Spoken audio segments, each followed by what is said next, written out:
Hi, this is Chetna. Today is my 15th day of protest at KPCC office, the Congress office in Queens Road, Bangalore.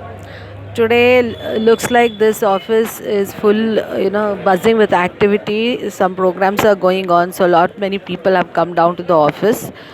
And thank God, so far they've not come to harass me or bug me here. So I'm kind of peacefully protesting here now today.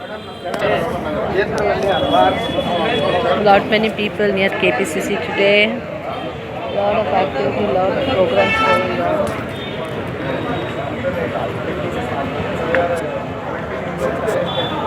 My request, the reason I'm protesting is I have a request for the politicians to do this, investigation through the police and give it to me. That is, my sister has lost 61 lakh in her through the cyber crime.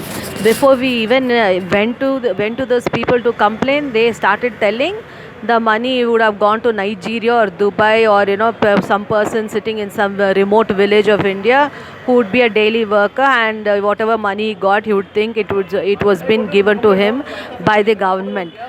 See, I don't understand why all the cases has to be considered in the same way.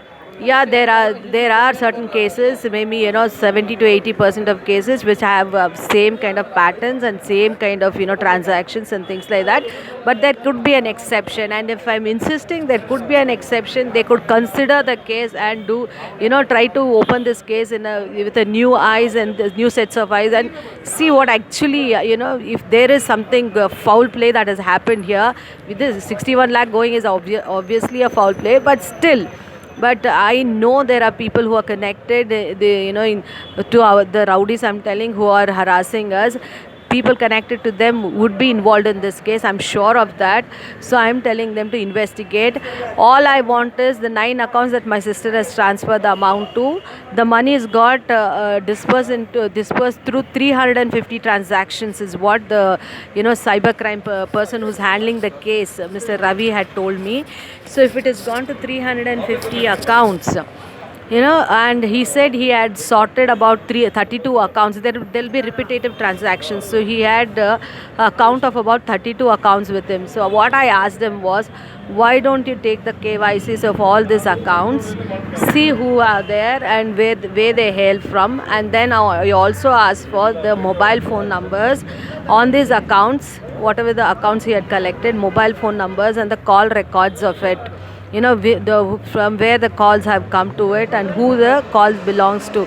By tracing like this, which the police, it is the work of the police, which they are doing in certain cases, but why can't they do it in other cases as well? This is also a crime. Pick up the call IDs, check the calls, and if they've changed their mobile phone number, after we put the case or just before that, check that. And then if it is the same number they've been having for last 6 months, then obviously you should get the call IDs. And if you get the call IDs and trace back and see, there should be somebody who will be I'm very sure there are people who I know are involved in this. That is why I am so insistent that please go ahead and do this kind of investigation. But police was telling they can't do it. They were not taking it from the day one. They were really very very hesitant to move even forward, even take one step. So I had to keep fighting for them to keep moving a little bit, and then they said they will not move ahead. Then is when I came and sat here and I started protesting. I know the people who have been harassing me and my children are involved in this case. I want this whole thing to be exposed. If the same case, if you give to some private detective, I know where you have to shell out a lot of money, and obviously there should be no interference of any kind of a politician or rowdies. In that case, these people will investigate the whole case within 10 to 15 days and hand it over to the person.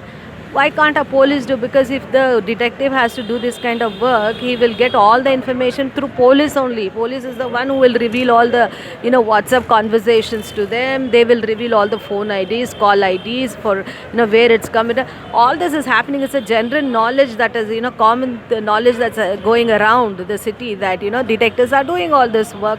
When detectives can do and the police providing the information, why can't you sit in this police station do the same work?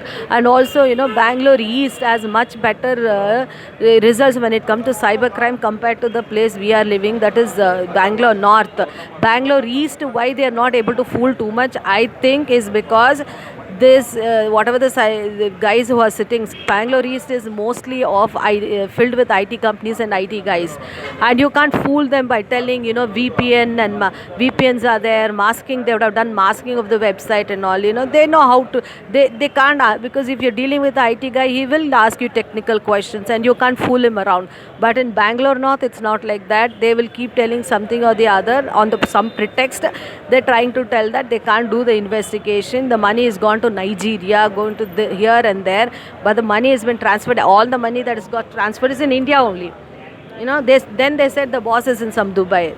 I don't know who the boss is. All I require is whoever the boss is, but there are some people who are involved in this case who have been harassing me and my children. I want the investigation to be done, and the criminals to be revealed, so that once the revelation happens, me and my children can live in peace. We do not want anybody's funds, donations, sponsors, nothing. We have it. My father has made the money and gone. All I require is justice. If the justice is delivered quickly, my son can start pursuing his, he can continue his education.